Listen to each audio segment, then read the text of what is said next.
জামাতের সঙ্গে জোট করে এনসিপি তার রাজনৈতিক সতীর্থ হারিয়েছে, এমনকি স্বাধীনতা, সার্বভৌমত্ব ও মানচিত্রের বিপক্ষে অবস্থান নিয়েছে, এমনটাই মন্তব্য করেছেন বিএনপি নেতা রাশেদ খান। তিনি বলেন, জাতীয় নির্বাচনের আগে এনসিপির আহ্বায়ক নাহিদ ইসলাম বলেছিল, এমন কারোর সঙ্গে জোট করব না যার ৭১-এর দায় আছে। এক্ষেত্রে ৭১-এর দায় নিয়ে জামাতের সঙ্গে জোট করা রাজনৈতিক সতীর্থ হারানো শামিল নয় কি? এমন প্রশ্ন রাখেন রাশেদ খান। ১৯ মে সামাজিক যোগাযোগ মাধ্যম ফেসবুকে এক পোস্টে রাশেদ খান আরো বলেন, এনসিপি রাষ্ট্র সংস্কার আন্দোলনকারীদের সঙ্গে নির্মম প্রতারণা করেছে, আর যার সঙ্গে জোট করুক বা না করুক জামাতের সঙ্গে কখনো জোট করবে না বলে বিএনপি যুগপৎ জোট থেকে এই দলকে বের করে আনে।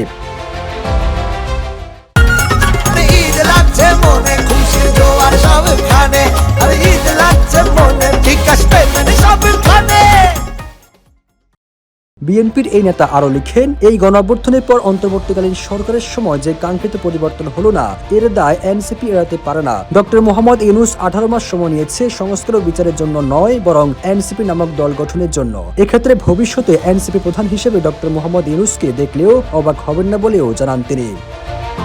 সবুজ আলম, নিউজ ডেস্ক, ইত্তেফাক।